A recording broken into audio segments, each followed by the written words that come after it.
A comienzos del siglo XX, cuando Europa se debatía entre el esplendor de su pasado imperial y las tensiones que preludiaban su caída, el destino comenzó a forjar la vida de un hombre que sería recordado por su papel en uno de los períodos más oscuros de la humanidad. Desde los tranquilos parajes de las montañas de Harz hasta los imponentes despachos del poder en Berlín, su camino estuvo marcado por la obediencia, la lealtad y el peso de decisiones fatales. Su nombre, Wilhelm Keitel, un militar cuya figura se alzó no por gloria ni heroísmo, sino como símbolo del engranaje humano que sostuvo a un régimen condenado por la historia. En el corazón de Alemania, en las tierras montañosas de Harz, nació el hombre que la historia recordaría como Wilhelm Keitel. Fue el 22 de septiembre de 1882, en la finca familiar de Helmetscherhude, un extenso terreno de unos 650 acres que, a pesar de su tamaño, apenas proporcionaba lo suficiente para vivir.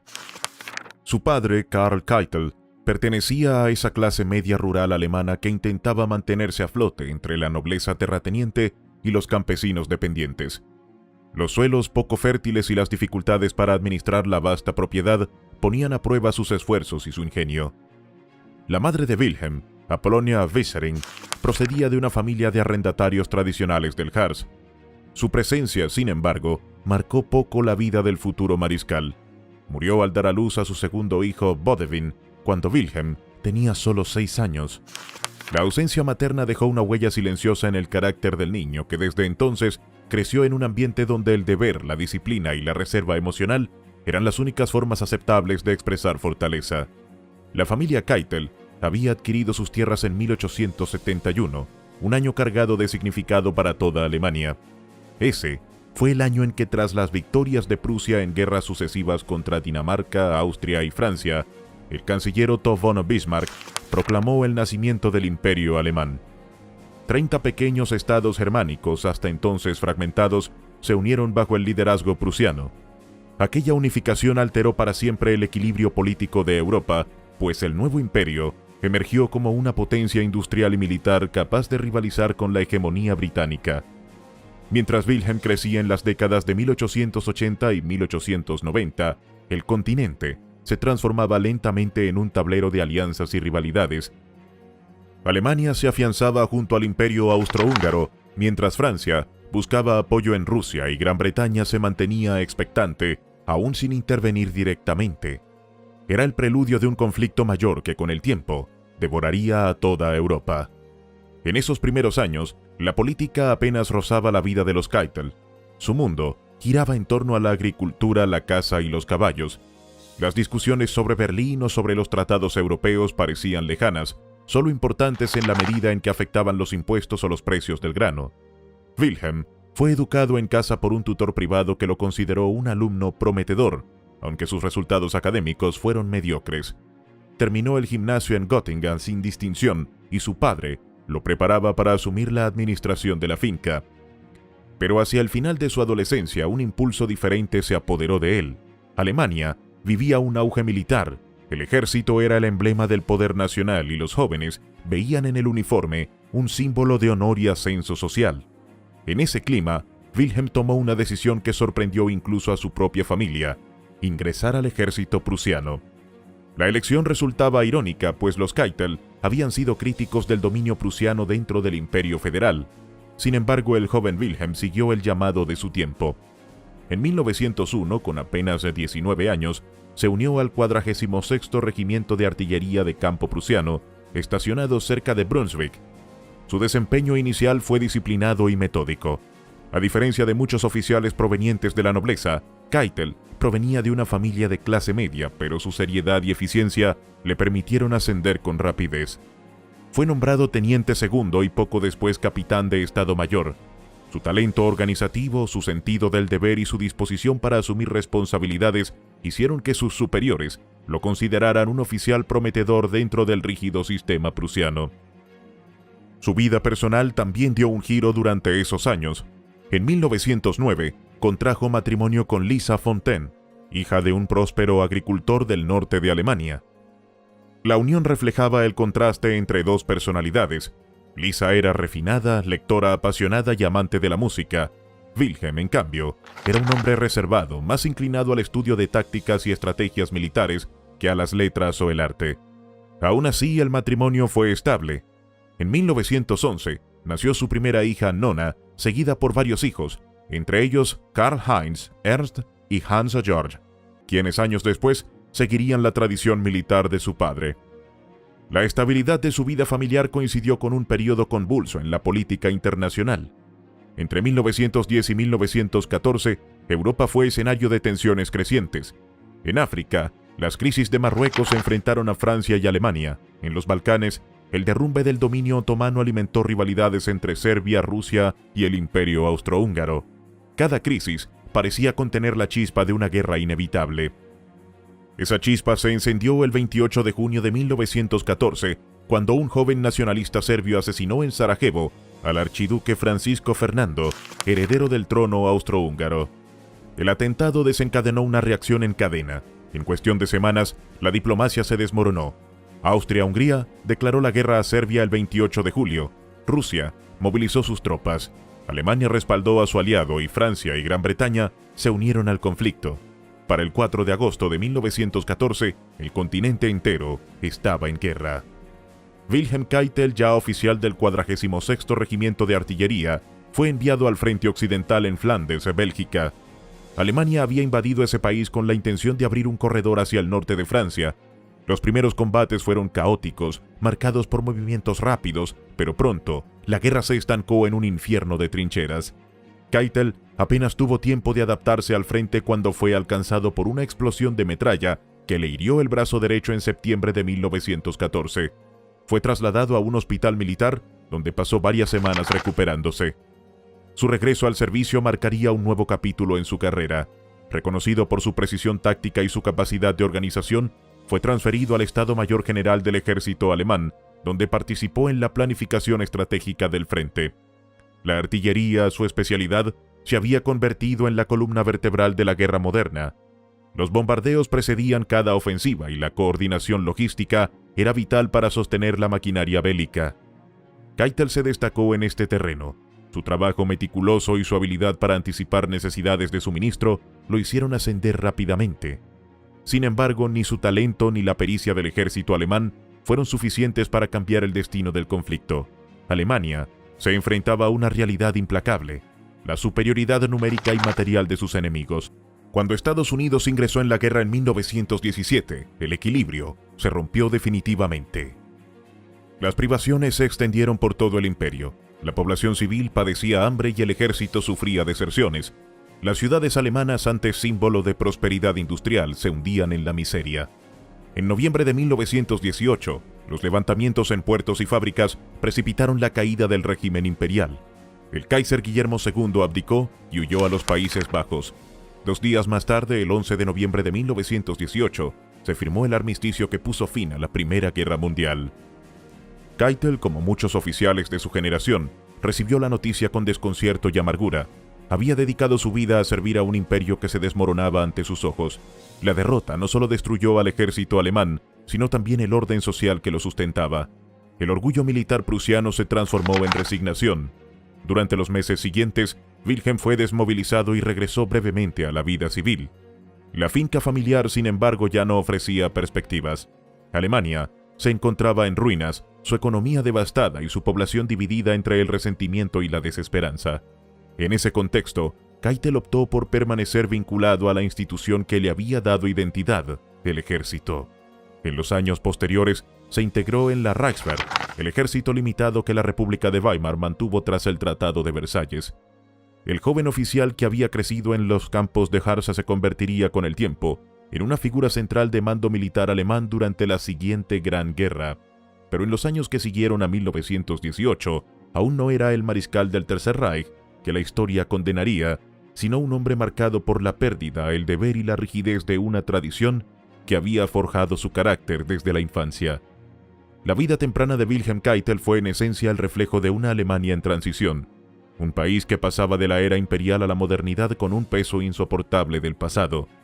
Sus decisiones personales, desde su ingreso al ejército hasta su ascenso en el Estado Mayor, no pueden entenderse sin el contexto de una nación obsesionada con la obediencia, el orden y la autoridad. Keitel más que un estratega visionario, fue producto de su tiempo, un oficial que creyó en la estructura jerárquica como garantía de estabilidad, incluso cuando esa estructura lo llevaría años después a servir a causas destructivas. En retrospectiva, su juventud ofrece una ventana a la mentalidad militar de una generación que no conocía otra forma de lealtad que la obediencia ciega. En las trincheras de Francia aprendió que la guerra no siempre recompensa al más disciplinado, y en los despachos del Estado Mayor, comprendió que las decisiones estratégicas podían condenar a miles de hombres. Aún así siguió adelante, convencido de que el deber estaba por encima del juicio personal. Cuando el armisticio de 1918 silenció los cañones, Wilhelm Keitel tenía 36 años. Había visto la gloria y la caída del imperio que había definido su juventud. Ignoraba que décadas más tarde, su nombre volvería a resonar en los tribunales de Nuremberg, no como el de un soldado herido en Flandes, sino como el de uno de los hombres que ejecutaron las órdenes de otro régimen, aún más oscuro. Pero esa es otra historia. La del joven Keitel, el de la finca de Harz y el uniforme prusiano impecable, pertenece a una época en que la disciplina era virtud, el deber era fe, y el destino de Europa aún parecía estar escrito por los generales de su tiempo. Período de entreguerras y ascenso en el Reichswehr. Los tratados de paz de los años posteriores a la Primera Guerra Mundial, entre los que sobresalió el Tratado de Versalles de 1919, marcaron un punto de inflexión en la historia de Alemania y de Europa.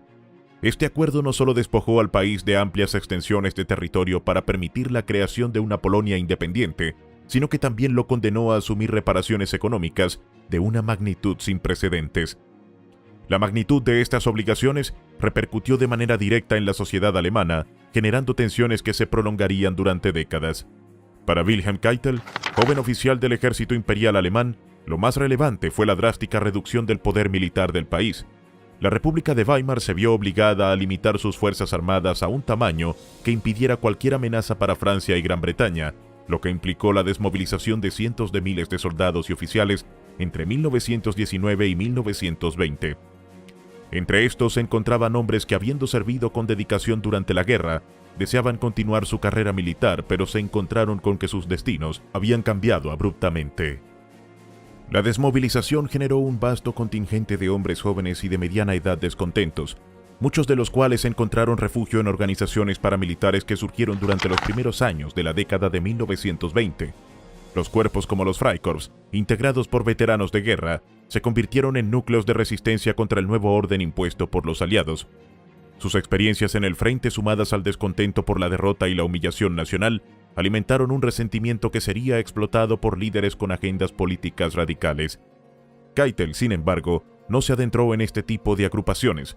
Su carrera militar continuó marcada por ascensos que lo llevaron a ocupar el cargo de primer oficial del Estado Mayor de una división de infantería de reserva y, posteriormente, de un cuerpo de marina en Flandes.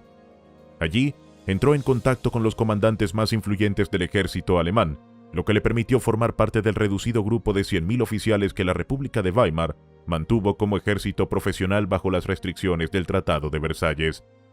Tras considerar brevemente retirarse a su finca familiar en Hemescherode, Keitel optó por permanecer activo en el ejército de la nueva república, conocido como Reichswehr, un nombre que significaba defensa del Reich y que simbolizaba la continuidad de la tradición militar alemana bajo un marco estrictamente regulado.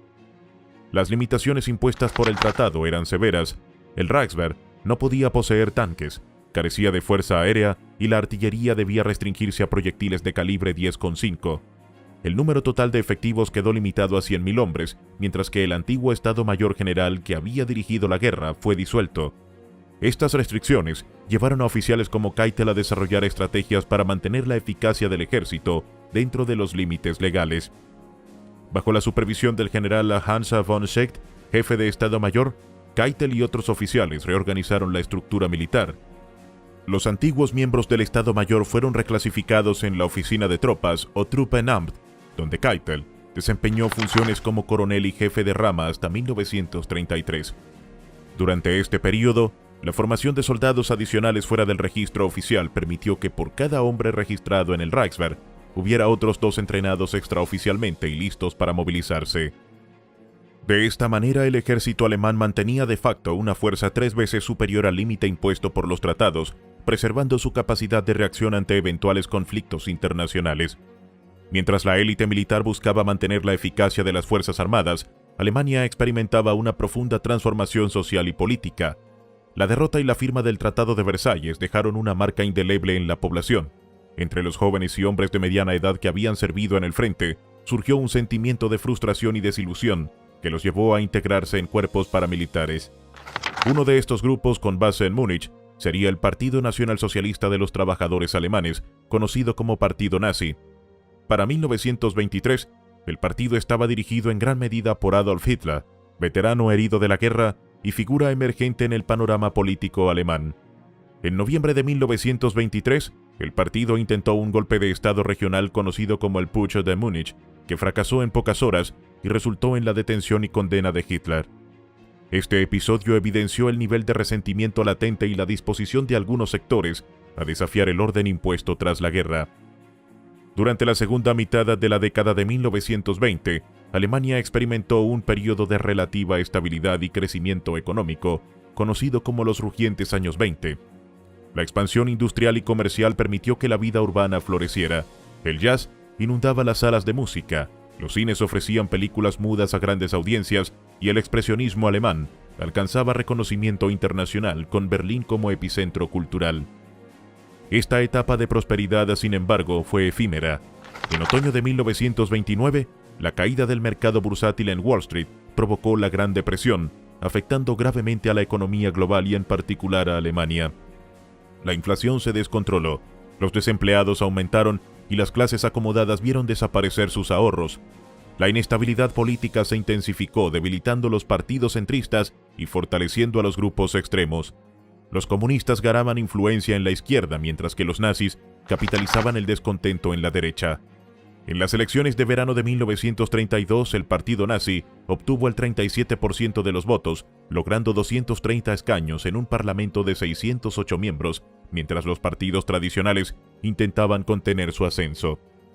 En este contexto, Keitel continuó desempeñando roles estratégicos dentro del Reichswehr. Una de sus asignaciones más significativas ocurrió en 1931, cuando fue enviado a Moscú. Durante la década de 1920, Alemania y la Unión Soviética habían establecido un acuerdo de cooperación militar que permitía a los oficiales alemanes asesorar al Ejército Rojo de Stalin y, a cambio, entrenar tropas en territorio soviético, evitando que éstas contaran dentro del límite de 100.000 hombres impuesto en Alemania. Durante su estadía en Moscú, Keitel pudo observar la extensión del Imperio Soviético y la magnitud de su ejército, consolidando su experiencia en planificación y logística militar a gran escala. Este periodo de servicio también estuvo marcado por problemas de salud. Cerca de cumplir 50 años, Keitel sufrió una trombosis severa debido a la inflamación de una vena en su pierna que había ignorado mientras permanecía en Rusia. Ante la gravedad de su condición, en diciembre de 1932, él y su esposa se trasladaron a un balneario en High Tatra, en Checoslovaquia, para recuperarse. Su estancia se prolongó hasta principios de 1933, tiempo durante el cual permaneció alejado de las actividades militares activas, mientras el Reichswehr y la política alemana continuaban evolucionando bajo la presión de cambios internos y externos. El entorno internacional también ejercía influencia sobre la trayectoria del Reichswehr y de oficiales como Keitel. Las limitaciones impuestas por los aliados buscaban evitar un resurgimiento militar de Alemania, pero las maniobras internas junto con el entrenamiento extraoficial de sus soldados mantenían al ejército preparado para una eventual movilización. La disciplina y organización interna impulsadas por von Seeckt y ejecutadas por oficiales como Keitel aseguraron que la estructura militar alemana conservara su eficacia técnica y táctica pese a la reducción oficial de tropas y armamento.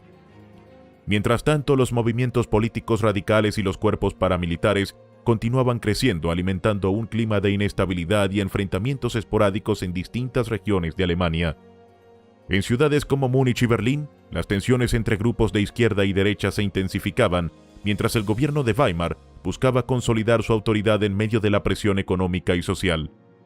La presencia de veteranos desmovilizados y su incorporación a estas fuerzas paramilitares contribuía a mantener un equilibrio precario entre el orden establecido y los movimientos insurgentes, donde cada decisión militar o política podía alterar el panorama nacional.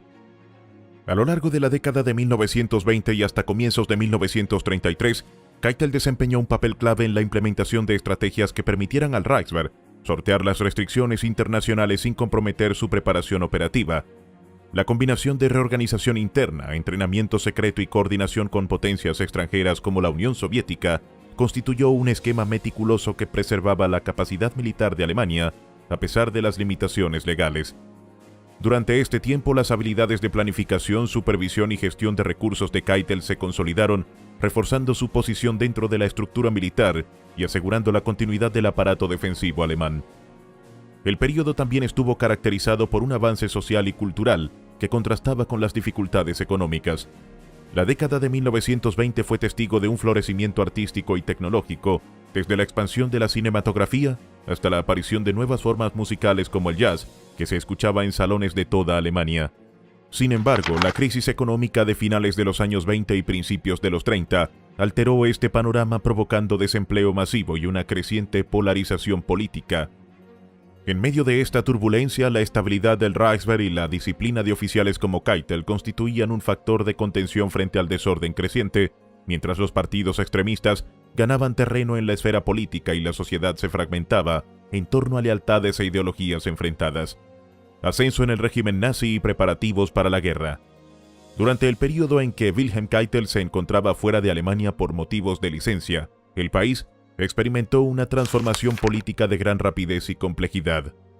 El fracaso del gobierno minoritario liderado por Franz von Papen había dejado al país en un estado de paralización política, y las elecciones celebradas en el verano de 1932 no habían logrado resolver la situación. La incapacidad de formar un gobierno estable continuaba en Berlín, y los partidos tradicionales no encontraban un consenso viable para gobernar. En enero de 1933, una coalición de líderes políticos y financieros, incluyendo a von Papen y figuras prominentes de la comunidad empresarial alemana, persuadió al presidente Paul von Hindenburg para que nombrara a Adolf Hitler como canciller de Alemania. Este gobierno se formó como una coalición con representantes de partidos centristas y de derecha, quienes creían que su inclusión permitiría contener a Hitler y limitar el avance de los partidos de izquierda, en particular los comunistas.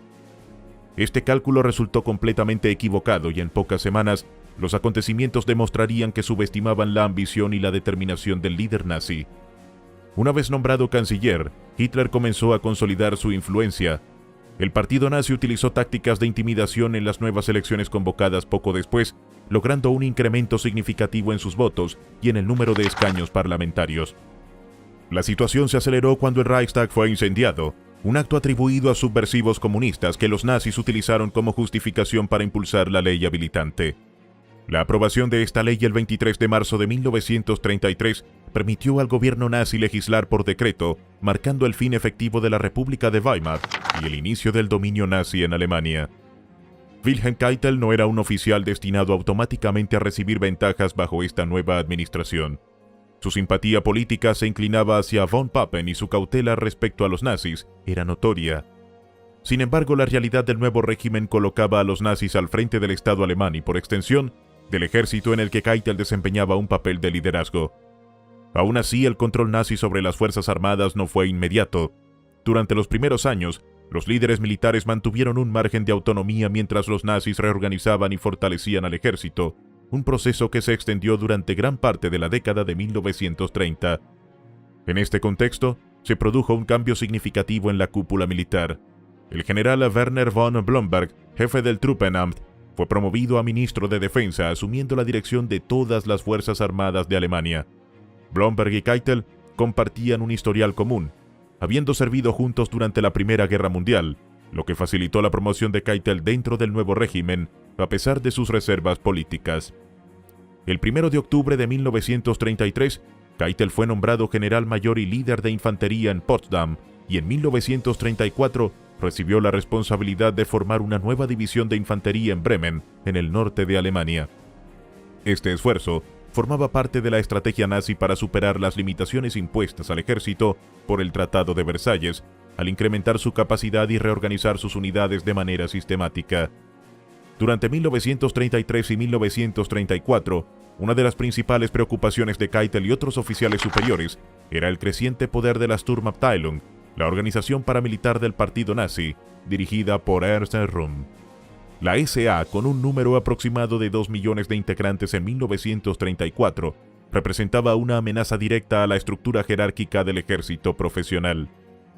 La posibilidad de que la SA absorbiera o superara a las Fuerzas Armadas tradicionales generaba tensiones internas significativas, y los oficiales veteranos como Keitel temían ser desplazados por líderes políticos y militares del ala paramilitar nazi.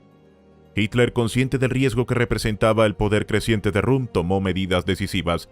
El 30 de junio de 1934 ordenó la ejecución de la Noche de los Cuchillos Largos, un operativo que eliminó a los principales dirigentes de la CSA, incluido Röhm, y desarticuló la organización como amenaza para el liderazgo nazi y el ejército.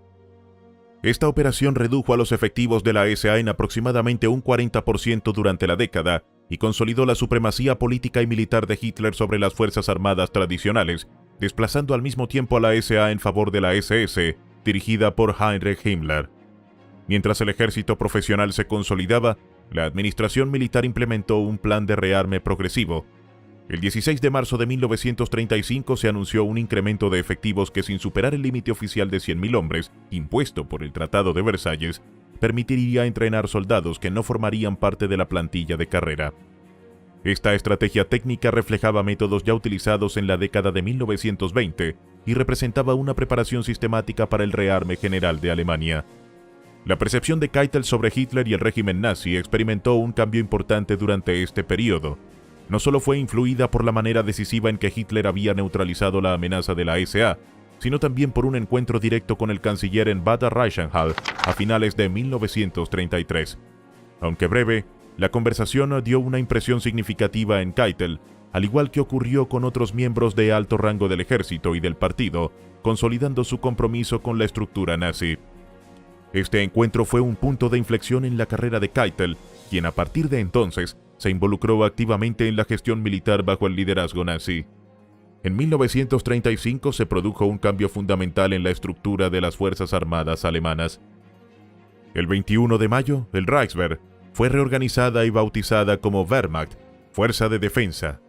Este cambio no solo implicó un nuevo nombre, sino también un aumento sustancial de su capacidad operativa, con la creación de 36 divisiones, excediendo ampliamente los límites del Tratado de Versalles.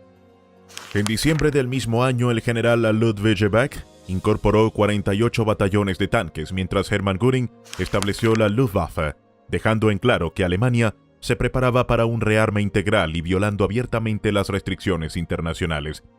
La Wehrmacht se convirtió en la autoridad central responsable de supervisar todas las ramas del ejército: Heer, Luftwaffe y Kriegsmarine. Hitler planeó completar el rearme en una década, aunque posteriormente redujo el plazo a 4 años. El general von Blomberg, como ministro de guerra, encabezaba la organización, pero delegó la gestión diaria de la Wehrmacht en Wilhelm Keitel, cuya designación fue recomendada por von Blomberg y respaldada por el general Werner von Fritsch, comandante en jefe de GIA. Keitel, aunque consciente de la magnitud de sus responsabilidades, aceptó el cargo por la insistencia de su esposa Lisa, que deseaba regresar a Berlín. Su puesto como jefe de la Wehrmacht lo colocaba subordinado únicamente a von Blomberg, pero a cargo de la administración cotidiana y de la supervisión integral de todas las ramas del ejército. Ascendió al rango de teniente general el 1 de enero de 1936, poco después de asumir sus nuevas funciones. Al asumir en octubre de 1935, Keitel recibió de su predecesor, el general mayor Walter von Reichenau, un expediente con los documentos más relevantes para la administración de la Wehrmacht. Reichenau, con un gesto protocolario, se retiró a jugar al tenis, dejando a Keitel al frente de una fuerza militar en plena expansión. Su principal desafío no residía en la documentación, sino en las complejas jerarquías y superposiciones de autoridad dentro de la Wehrmacht. Por ejemplo, Hermann Göring, al frente de la Luftwaffe, era teóricamente subordinado a Keitel, pero simultáneamente ocupaba la posición de segundo al mando de Hitler, lo que dificultaba la emisión y cumplimiento de órdenes dentro de la estructura militar. Durante los años siguientes, Keitel supervisó la expansión y reorganización de las divisiones de infantería, los batallones de tanques y la fuerza aérea, asegurando que cada unidad se integrara bajo los objetivos estratégicos del régimen. El desarrollo de la Luftwaffe en particular representó un desafío técnico y administrativo de gran envergadura, debido a la necesidad de coordinar entrenamiento, producción de material y logística, manteniendo al mismo tiempo la subordinación formal al mando del ejército, una tarea que Keitel gestionó a través de un sistema de directivas y supervisión constante. En paralelo, se consolidó la estructura de mando de la Kriegsmarine, incorporando unidades de superficie y submarinos, mientras que la expansión del Heer implicó la formación de nuevas divisiones y la modernización de equipamiento, incluyendo artillería y blindados. Cada avance fue cuidadosamente planificado para mantener la apariencia de cumplimiento con las restricciones internacionales, mientras se construía la capacidad real de combate de la Wehrmacht, una labor que requería coordinación precisa entre los distintos servicios y un control administrativo meticuloso por parte de Keitel. A finales de 1935 y durante 1936, Keitel implementó procedimientos de control interno, supervisando la asignación de oficiales, la distribución de recursos y la planificación de ejercicios militares a gran escala.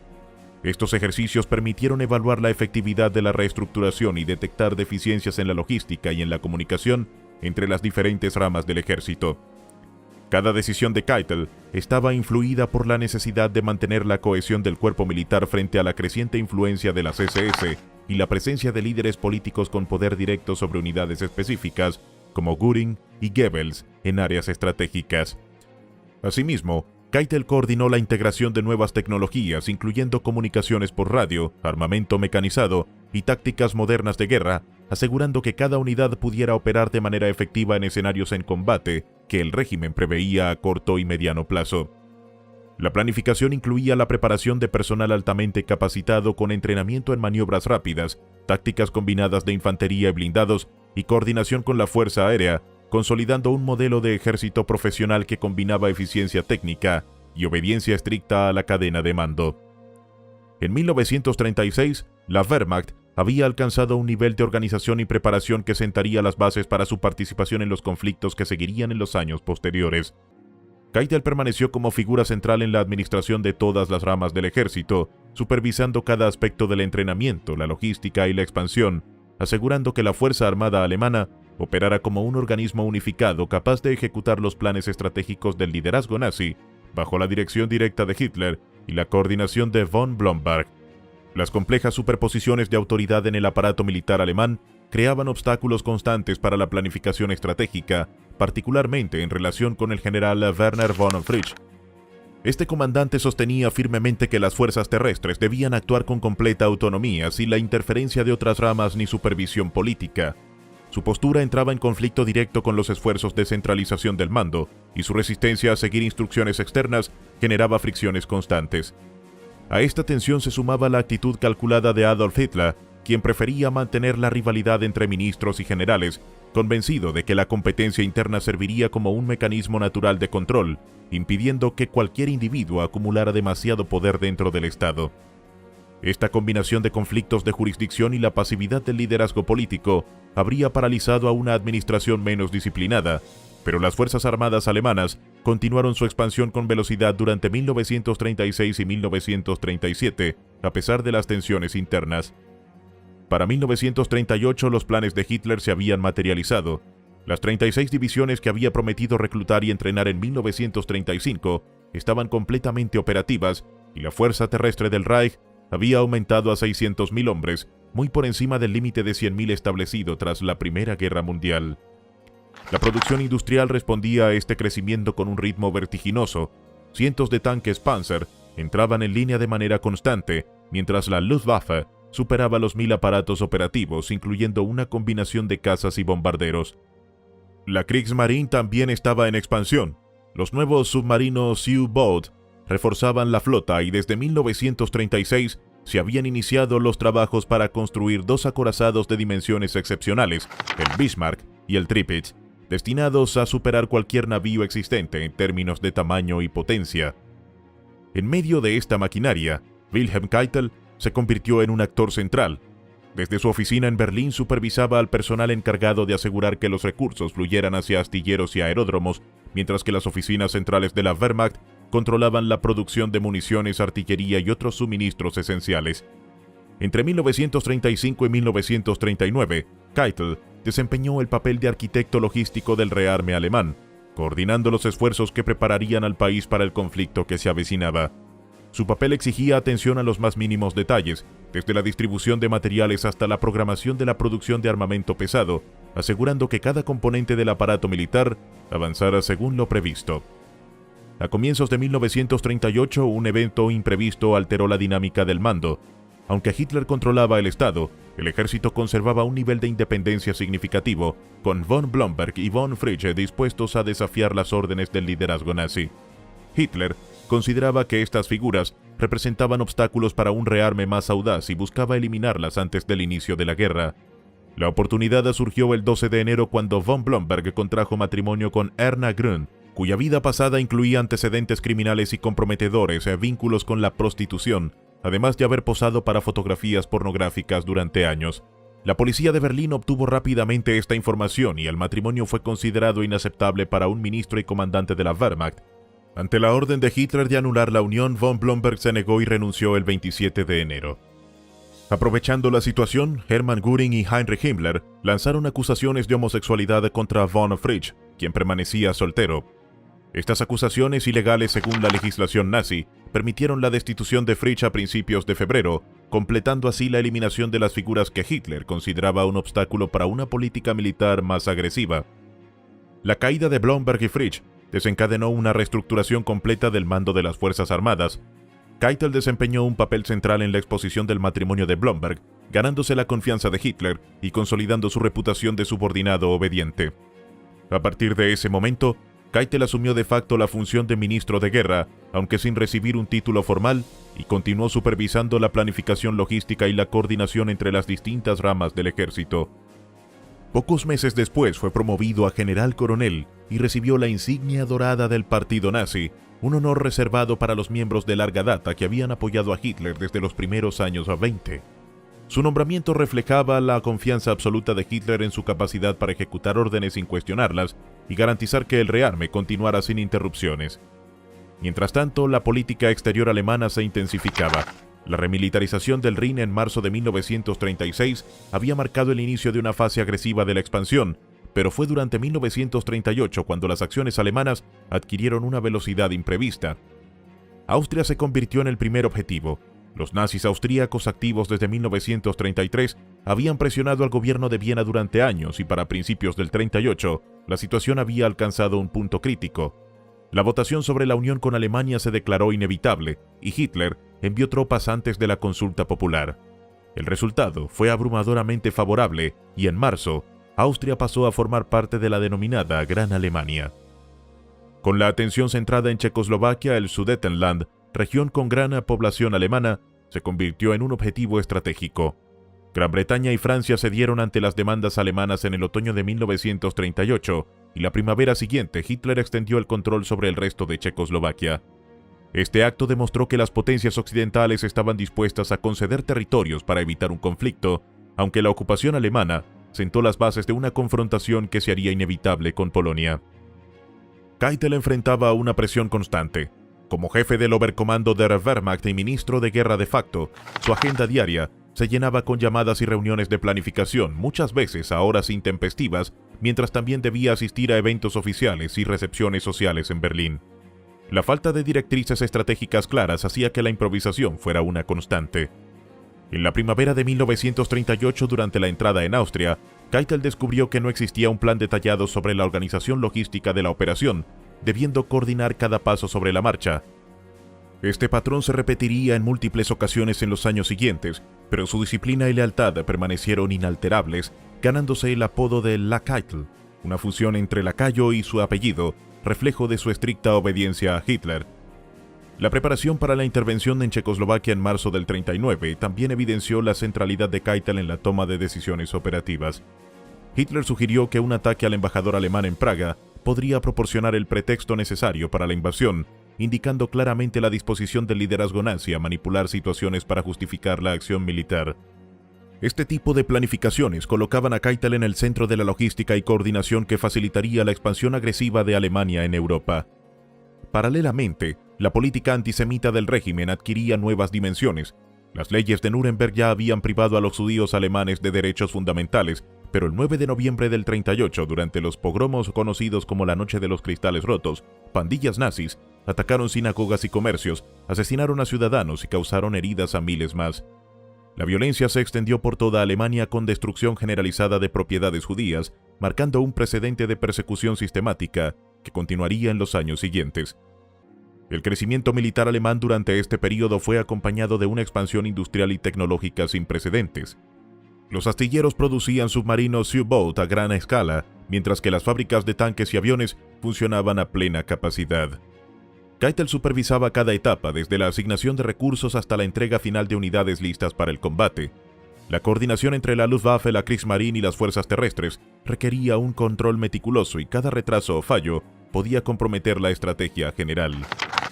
Además, las operaciones políticas dentro del ejército eran complejas. Keitel debía manejar la lealtad y ambición de sus subordinados, asegurándose que ningún oficial se rebelara ante las directrices de Hitler. La caída de von Blomberg y von Fritsch había dejado un vacío de poder y Keitel asumió el control no solo de la logística, sino también de la organización jerárquica, consolidando la estructura de mando en torno a la figura del Führer. Durante estos años, la expansión territorial alemana estuvo acompañada de una intensa preparación para la guerra total. La entrada en Austria y la posterior ocupación de Checoslovaquia implicaron despliegues masivos de tropas, coordinación de transporte y suministro, y planificación estratégica de posiciones defensivas y ofensivas. Keitel supervisaba todas estas actividades desde Berlín, asegurando que cada movimiento se ejecutara con precisión y en tiempo, mientras se mantenía la ilusión de control absoluto por parte de Hitler sobre el ejército.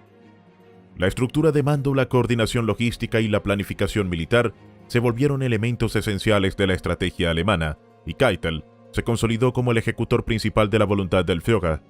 La combinación de obediencia, eficiencia y capacidad para manejar la burocracia compleja lo convirtió en un actor clave en los preparativos que conducirían al estallido de la Segunda Guerra Mundial. Segunda Guerra Mundial y juicio en Nuremberg. El conflicto, que había estado incubándose durante 2 años, estalló finalmente en septiembre de 1939. Durante meses, Alemania había intensificado sus reclamaciones sobre el oeste de Polonia, replicando la estrategia que le había servido con Austria y Checoslovaquia en 1938. Adolf Hitler había utilizado una combinación de propaganda y presión diplomática para preparar el terreno, presentando sus exigencias como legítimas reivindicaciones históricas y argumentando que los habitantes de esas regiones debían unirse al Reich. Esta postura generó alarma en Europa Occidental, y tanto Gran Bretaña como Francia se comprometieron públicamente a defender la integridad territorial de Polonia, declarando que no cederían ante amenazas alemanas. A finales de agosto de 1939, la situación dio un giro inesperado con la filtración de un acuerdo entre dos potencias ideológicamente opuestas, la Alemania nazi y la Unión Soviética. Este pacto de no agresión incluía cláusulas secretas que permitían a Berlín y Moscú dividir los territorios de Europa del Este. La Unión Soviética se apropió de gran parte de los estados bálticos y de ciertas zonas de Polonia, mientras que Alemania ocuparía el resto del país.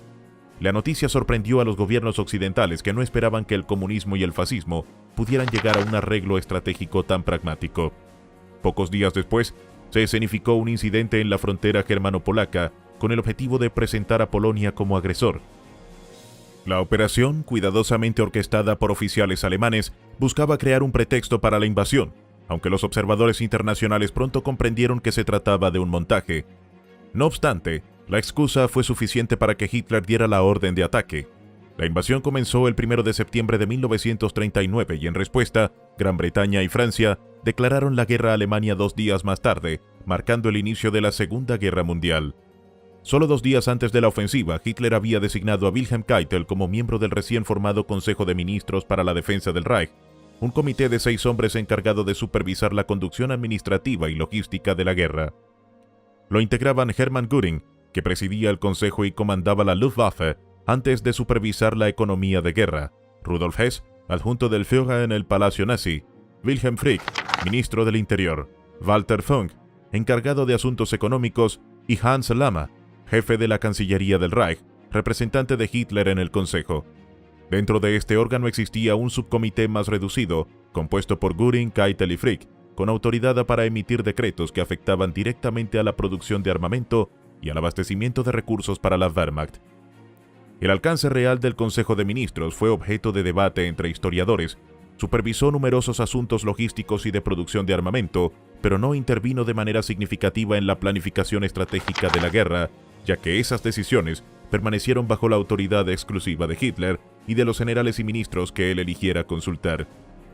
Aún así, la presencia de Keitel en este organismo lo colocó en una posición central dentro de la maquinaria administrativa del Reich, encargada de coordinar las operaciones del ejército alemán en todos los frentes. En los primeros meses de la guerra, Alemania obtuvo un éxito extraordinario.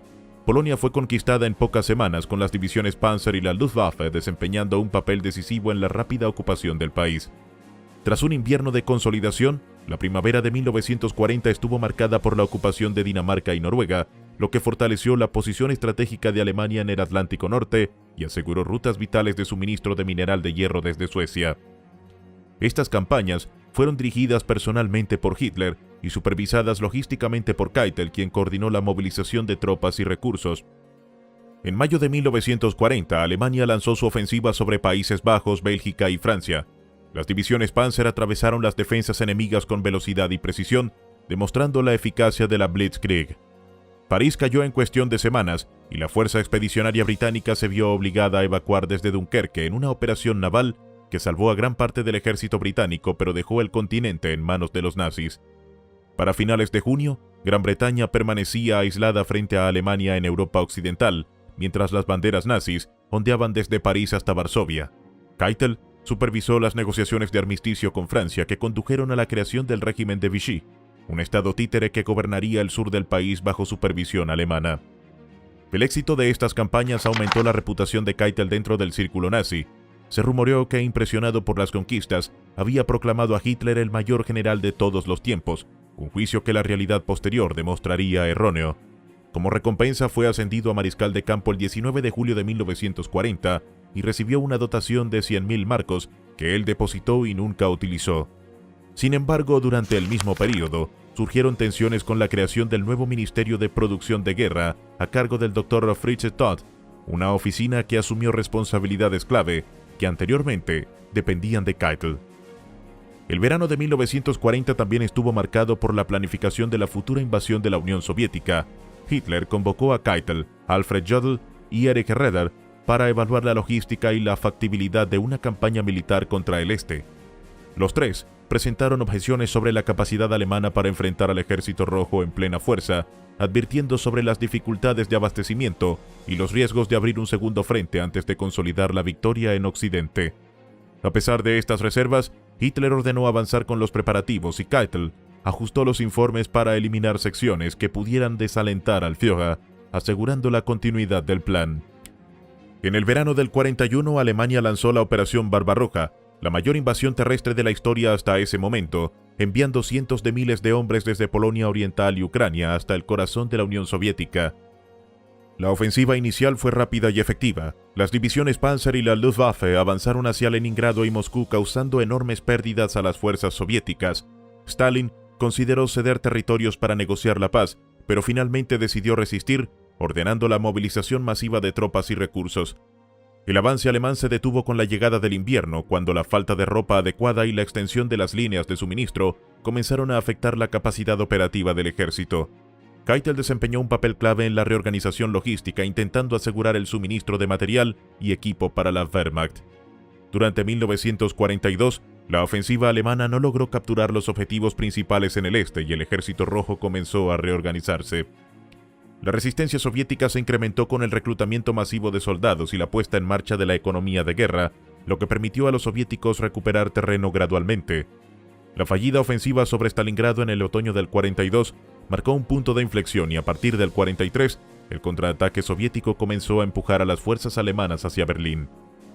A lo largo de estos años, Keitel continuó frente del Oberkommando, supervisando la logística, la planificación operativa y la coordinación entre distintos frentes. Fue enviado repetidamente a ciudades como Bucarest, Budapest y Helsinki para gestionar las relaciones con aliados menores de Alemania, asegurando el cumplimiento de órdenes estratégicas y la cooperación militar.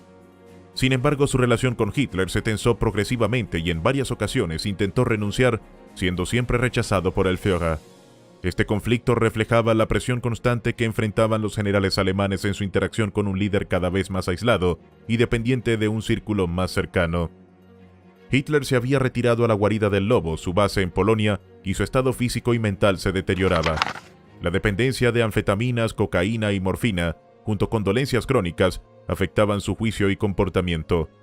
Keitel, sin embargo, permaneció como un colaborador constante, encargado de mantener la maquinaria de guerra operativa. Desde la invasión de Polonia en 1939, Keitel estuvo plenamente consciente de las acciones de los Einsatzgruppen, escuadrones de la muerte enviados a ejecutar asesinatos masivos de judíos, prisioneros soviéticos, personas romaníes y otros grupos considerados enemigos del régimen. En 1941 firmó las directrices para la conducta de las tropas en Rusia, autorizando medidas despiadadas contra civiles bolcheviques y judíos, formalizando su participación en las atrocidades del Reich. Además de supervisar la logística de las campañas militares, Keitel participó en la organización administrativa que facilitó el genocidio y la explotación sistemática de territorios ocupados. La coordinación entre la Wehrmacht, las SS y otros órganos del Estado nazi pasó por sus manos, garantizando que las operaciones militares avanzaran junto con las políticas de represión y exterminio. Las masacres de Babi Yar en 1941, donde más de 33.700 judíos fueron asesinados en 2 días, ocurrieron en un contexto que Keitel conocía y apoyaba, consolidando su papel en la maquinaria de terror del régimen. A medida que la guerra se prolongaba, las campañas en África, los Balcanes y el Mediterráneo también requirieron la intervención de Keitel para coordinar recursos y supervisar operaciones logísticas complejas. La invasión de Yugoslavia y Grecia en 1941, junto con la defensa de Creta entre el 41 y el 42, fueron ejemplos de cómo la Wehrmacht dependía de la planificación centralizada del Oberkommando para movilizar tropas, armamento y suministros.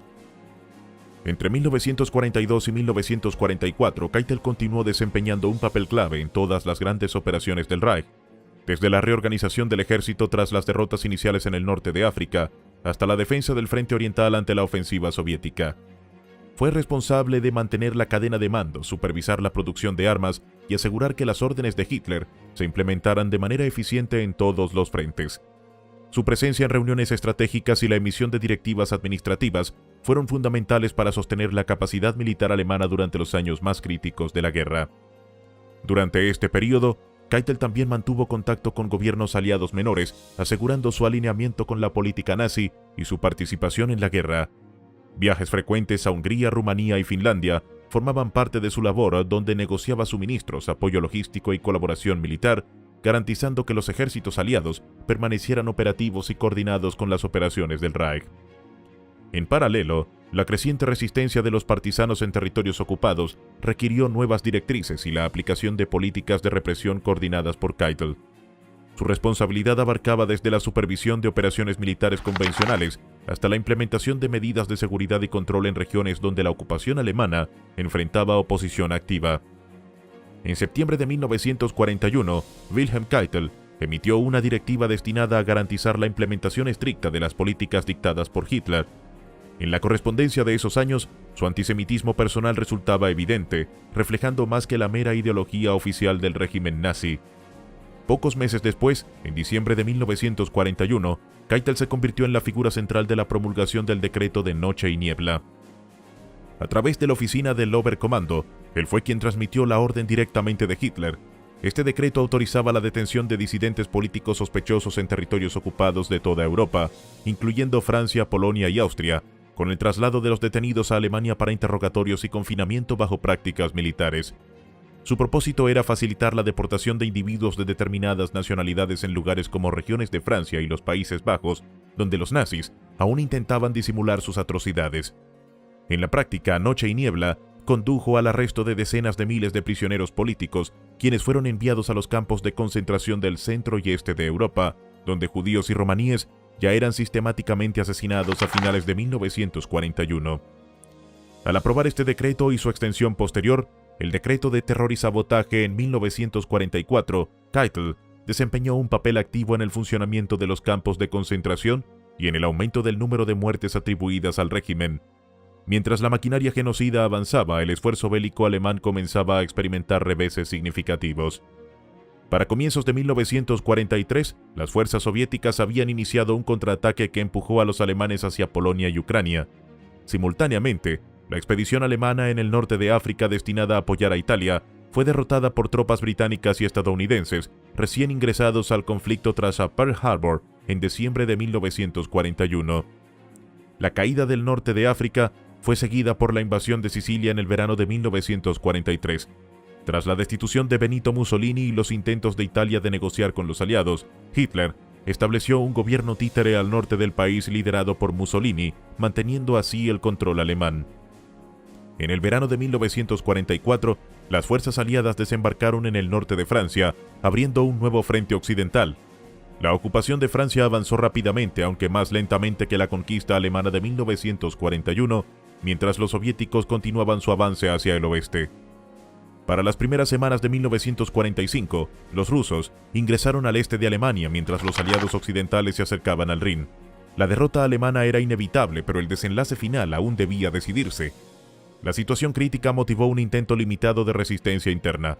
El complot del 20 de julio de 1944, liderado por el coronel Klaus von Stauffenberg y un grupo de oficiales alemanes, buscaba asesinar a Hitler mediante una bomba colocada en su reunión en la guarida del Lobo.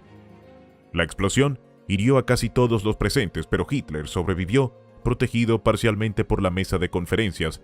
Keitel en las horas posteriores coordinó con comandantes en Berlín y otras ciudades para impedir que Stauffenberg iniciara la segunda fase del golpe y contactara a los aliados. El complot fue rápidamente sofocado y Keitel participó en los interrogatorios de cientos de oficiales, determinando la implicación de más de 7.000 personas, de las cuales aproximadamente 5.000 fueron ejecutadas tras torturas para revelar la profundidad del complot. El fracaso del atentado aseguró un sangriento asedio a Berlín. Hitler rechazó cualquier negociación y armó tanto a hombres mayores como a adolescentes para frenar el avance soviético. La batalla de Berlín comenzó a mediados de abril de 1945, con la ciudad rodeada y bombardeada, defendida por tropas ineficaces pero persistentes. Keitel, a pesar de la situación imposible, ordenó contraataques que resultaron ineficaces. A finales de abril la caída era evidente. Hitler se suicidó el 30 de abril de 1945, seguido por Joseph Goebbels al día siguiente. La guarnición se rindió el 2 de mayo, poniendo fin a la resistencia en la capital del Reich.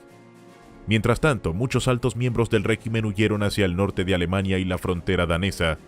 Los aliados aún no habían ocupado esa región, considerándola poco estratégica, y en Flensburg se formó un gobierno encabezado por Karl Dönitz, destinado únicamente a formalizar el final de la guerra. Inicialmente, Alfred Jodl firmó la rendición en Reims el 7 de mayo, pero Stalin exigió que la rendición alemana fuera también en Berlín. Keitel viajó allí y firmó el instrumento final el 8 de mayo, marcando el día de la victoria en Europa. Poco después, Keitel fue arrestado el 13 de mayo por orden de la policía militar estadounidense y trasladado al Hotel Palace en Mondorf-les-Bains, Luxemburgo, junto a otros líderes nazis, incluyendo Hermann Göring, Joachim von Ribbentrop, Hans Frank y Arthur Seyss-Inquart. Permanecieron en lo que se denominó Camp Ashcan hasta el juicio en Nuremberg, donde Keitel, como jefe del Oberkommando y de facto ministro de guerra entre 1938 y 1945, fue acusado de crímenes de guerra y de facilitar los campos de concentración. Su defensa, basada en solo seguir órdenes, fue rechazada, especialmente por su firma del decreto de Noche y Niebla.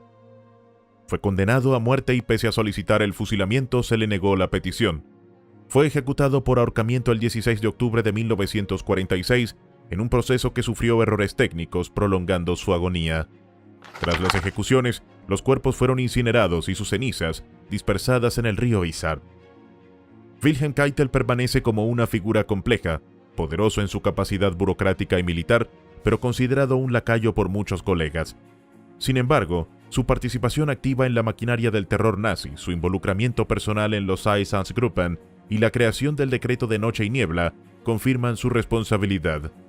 El juicio de Nuremberg validó que, independientemente de su obediencia militar, era su deber moral y humano resistir órdenes criminales, consolidándolo como criminal de guerra junto a otros líderes nazis. Pero ante el colapso del Reich y el avance imparable de los aliados, ¿cómo enfrentarían los hombres que habían dirigido el aparato del terror nazi su destino final? Te leemos en los comentarios.